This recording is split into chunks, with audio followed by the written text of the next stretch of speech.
भारत का जोड़ने का काम ये भारतीय जनता पार्टी के नेता नरेंद्र मोदी करें। और ये चले हैं गठबंधन बनाने। मैं उनको बताता हूं, हमारे तो 4B है, 4B लेकर से होने वाले अक्षर है। 4B भाजपा के है, बढ़ता भारत बनता भारत। क्या 4B है जरा बोलो? बढ़ता भारत बनता भारत। फिर से बोलो क्या है? बनता भारत। और गठबंधन के 4B क्या है? बुआ, भतीजा, भाई और बहन। इसके आगे कुछ नहीं है। ये पूरी परिवारवाद की राजनीति अब देश में नहीं चलने वाली। ये जो भीड़ में कार्यकर्ता बैठा है, कोई भी कार्यकर्ता कल उत्तर प्रदेश का मुख्यमंत्री बन सकता है, देश का प्रधानमंत्री बन सकता है, अगर भारतीय जनता पार्टी की सरकार और इन लोगों की सरकार आई तो। अखिलेश जी का बेटा, उसका भी बेटा, मुलायम जी, अखिलेश जी, फलाना जी, ढिकाना जी, बहन जी, भतीजा जी, नेहरू जी, सोनिया जी, राजीव जी, संजय जी और अब राहुल जी। मुझे मालूम है नहीं बनने वाले हैं, मगर वो पेश कर रहे हैं। मित्रों, ये भारतीय जनता पार्टी आगे विकास का काम लेकर आगे बढ़ी। और मोदी जी देश की जनता की नब्ज को जानते। जीएसटी आया, शुरुआत की बहुत दिक्कतें थी, 1-2 साल सेट होते ही अभी मोदी जी ने फैसला लिया, 40 लाख से कम जिसका टर्नओवर है, 40 लाख से कम व्यापार है, उसको जीएसटी भरने की या रजिस्ट्रेशन करने की कोई जरूरत नहीं। 1.5 लाख तक का टर्नओवर है, उसको 1% टैक्स देना है। तो सारे छोटे और मझले व्यापारियों को जीएसटी से मुक्ति देने का काम भारतीय जनता पार्टी की नरेंद्र मोदी सरकार ने किया। मित्रों, मोदी सरकार विकास का पर्याय, नड्डा साहब हमारे बैठे हैं यहां, हर रोज 24 घंटा गरीबों के स्वास्थ्य की चिंता मोदी जी के नेतृत्व में करते हैं। मोदी जी एक आयुष्मान भारत योजना लेकर आए। देश के 50 करोड़ लोगों को, देश के 50 करोड़ लोगों को और 10 करोड़ परिवारों को 5 लाख तक का सभी स्वास्थ्य का खर्चा ये भारतीय जनता पार्टी की नरेंद्र मोदी सरकार उठा रही है। जो नरेंद्र मोदी सरकार इतने कम समय के अंदर, इतने कम समय के अंदर 10 लाख लोगों के स्वास्थ्य का पूरा व्यवस्था भारतीय जनता पार्टी की नरेंद्र मोदी सरकार ने किया है। और मुझे कहने में कोई संकोच नहीं है मित्रों, मोदी जी उत्तर प्रदेश से प्रधानमंत्री बने हैं। मोदी जी यूपी वाले हैं भाई, याद रखना जरा, बनारस से जीते हैं ना। यूपी वाले हुए या नहीं हुए? तो अभी तो यूपी वालों के लिए स्थिति कैसी है? नैनीहाल में भोजन है और मां परोसने बैठी है, कमी क्या रह जाएगी ये बताओ। मोदी सरकार बनने के बाद उत्तर प्रदेश को 8,08,000 करोड़ रुपया की सीधी ग्रांट ये भारतीय जनता पार्टी की सरकार ने दी। कितनी दी है बोलो जरा? 8,08,000 करोड़ रुपया। इसके अलावा उज्ज्वल डिस्कॉम में 33,000 करोड़ रुपया, मुद्रा लोन में 62,000 करोड़ रुपया और 1,22,000 करोड़ रुपया के और प्रकल्प 10,27,000 करोड़ रुपया भारतीय जनता पार्टी की मोदी सरकार ने दिया। वाराणसी के लिए हृदय 129 करोड़, अमृत मिशन 11,400 करोड़, गोरखपुर में यूरिया प्लांट 6,01 करोड़, बनारस का हाईवे 8,000 करोड़, प्रधानमंत्री आवास योजना 13,000 करोड़, रेलवे 36,000 करोड़, नमामि गंगे 3,668 करोड़। मित्रों, 125 साल से कानपुर की गंदगी मां गंगा में जाती थी, उसको बंद कर इलाहाबाद के कुंभ में निर्मल गंगा जल से स्नान करना का काम मोदी जी ने किया। 128 साल के बाद ये नाला हमने बंद किया है। और राहुल बाबा पूछते हैं क्या किया है? अरे राहुल बाबा, तनिक देश को जानते भी हो क्या हुआ है? मां गंगा को निर्मल कर 125 करोड़ के देश की जनता को निर्मल शांति देने का काम मोदी जी ने किया है। मित्रों, लखनऊ और metro 7,000 crore, defence corridor, Deendayal Gram Jyoti Yojana 6,000 crore, पेयजल 2300 करोड़, सर पाइपलाइन 2600 करोड़, मार्ग चौड़ीकरण 7,500 करोड़, ढेर सारी योजनाएं लाई। और योगी जी ने किसानों के लिए जो धान की खरीदी की है, मित्रों, मैं योगी जी को इस मंच से पार्टी के अध्यक्ष के नाते साधुवाद देना चाहता हूं।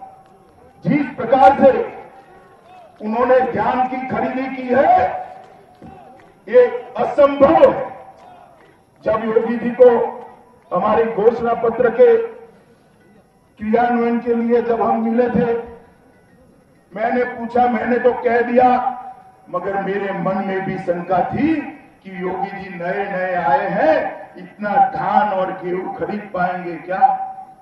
मगर मैं बताऊं, उत्तर प्रदेश में 22 साल में जितना धान और गेहूं नहीं खरीदा, उतना धान और गेहूं 2 साल के अंदर योगी आदित्यनाथ ने खरीदा। मोदी जी और योगी जी की यह जोड़ी उत्तर प्रदेश को आगे ले जाने वाली।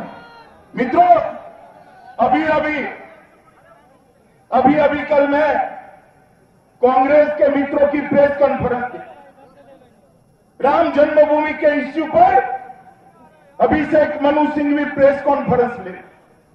मैं इस मंच से कांग्रेस के सारे नेताओं का आह्वान करना चाहता हूं कि श्री राम जन्मभूमि का नाम लेने का आपको कोई अधिकार नहीं है, कोई अधिकार नहीं। और सारे कार्यकर्ता सुन ले, मैं यूपी की जनता को कहने आया हूं कि श्री राम जन्मभूमि पर, उसी स्थान पर भव्य से भव्य मंदिर जल्दी से जल्दी बने, इसके लिए भारतीय जनता पार्टी कटिबद्ध है। हमारा संकल्प है। केस जब भी चलने आता है, एक कांग्रेस के वकील उसकी तारीखों में बदलाव कराते हैं, केस को चलने नहीं देते। केस चलने आता है तो मुख्य न्यायाधीश के खिलाफ इंपीचमेंट लेकर आते हैं, और जब इंपीचमेंट आती है तो केस की डेट पीछे चली जाती है। गुजरात का चुनाव आता है, कपिल सिब्बल कहते हैं 2019 के बाद केस को चलाओ। क्यों भैया सिब्बल, क्या डर है? मगर हमारे लिए चुनावी मुद्दा नहीं है। मित्रों, राम जन्मभूमि न्यास की 42 एकड़ जमीन, राम जन्मभूमि न्यास की 42 एकड़ जमीन कांग्रेस सरकार ने अधिग्रहित करी। हम राह देख रहे थे केस की 4 साल से, हमें तो मालूम ही नहीं पड़ता कि केस क्यों नहीं चल रहा है। ये केस जल्दी चलना चाहिए। राम जन्मभूमि न्यास ने 42 एकड़ जमीन वापिस मांगी, हमने 42 एकड़ जमीन वापिस देने का फैसला कर सुप्रीम कोर्ट के पास आकर ये 42 एकड़ जमीन 1993 से भारत सरकार के कब्जे में थी। भारतीय जनता पार्टी की सरकार ने ये 42 एकड़ जमीन को वापिस देने का जो फैसला किया है, मैं मानता हूं एक बहुत बड़ा ऐतिहासिक कदम भारतीय जनता पार्टी की सरकार ने। और मैं इस मंच पर से भारतीय जनता पार्टी की भाजपा सरकार और उसके प्रधानमंत्री, हमारे प्रिय नेता नरेंद्र मोदी जी को साधुवाद देना चाहता हूं कि इन्होंने राम जन्मभूमि न्यास की 42 एकड़ जमीन को वापस करने का एक साहसी कदम उठाया है।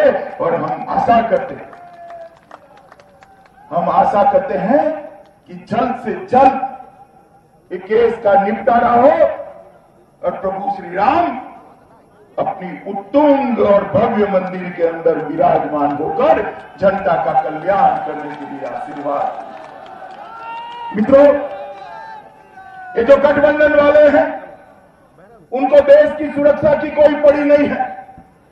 मुझे बताओ भाई, कानपुर बुंदेलखंड वाले बताए, इस देश में से घुसपैठिए जाने चाहिए या नहीं जाने चाहिए? जरा जोर से बोलो, जाना चाहिए या नहीं जाना चाहिए? हम एनआरसी लेकर आए। क्या है एनआरसी? देश के दीमक की तरह चाटने वाले घुसपैठियों का चिन्हीकरण इस एनआरसी से होता है। उनको निकालने की व्यवस्था ये एनआरसी से होती है। हम एनआरसी लेकर आए। मैं तो अभिनंदन करने के भाव से राज्यसभा में गया, वहां देखा राहुल बाबा एंड कंपनी पूरी की पूरी हाय तौबा कर रही है। सपा, बसपा, ममता, राहुल बाबा का कांग्रेस पार्टी, डीएमके, कम्युनिस्ट, सारे ये कहां जाएंगे, क्या खाएंगे, क्या पिएंगे, इनके ह्यूमन राइट का क्या? क्यों भैया, मौसेरे भाई लगते हैं क्या? मित्रों, इन लोगों के लिए वोट बैंक हो सकती है। भारतीय जनता पार्टी के लिए देश की सुरक्षा का मसला है। मैं उत्तर प्रदेश की जनता को कहने आया हूं, फिर एक बार मोदी जी को कमान थमा दीजिए। देश से कश्मीर से कन्याकुमारी और कटक से अटक तक पूरे देश से एक एक घुसपैठिए को चुन चुन कर निकालने का काम ये भारतीय जनता पार्टी की सरकार है। मित्रों, ये उनके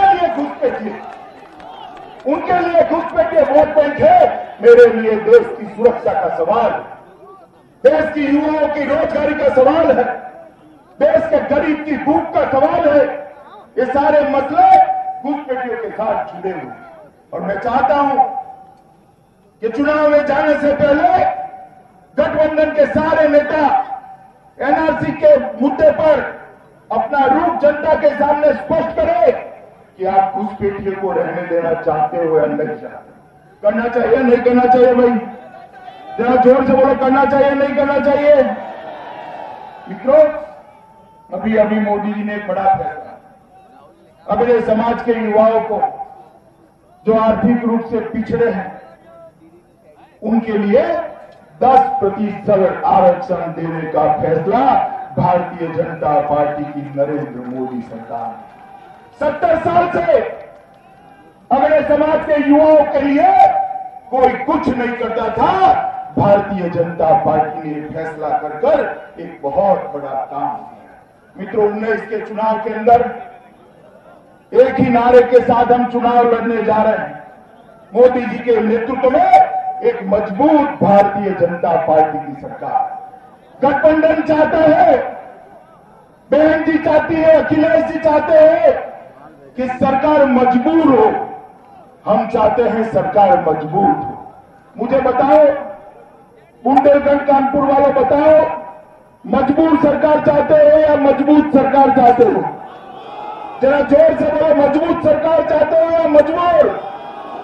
मजबूत सरकार बनानी है तो और कोई नहीं बना सकता, हमारे लोकप्रिय नेता नरेंद्र मोदी जी ही बना सकते हैं। हमारे बूथ के कार्यकर्ताओं को, प्रदेश भर के बूथ का कार्यकर्ताओं का मैं आह्वान करना चाहता हूं।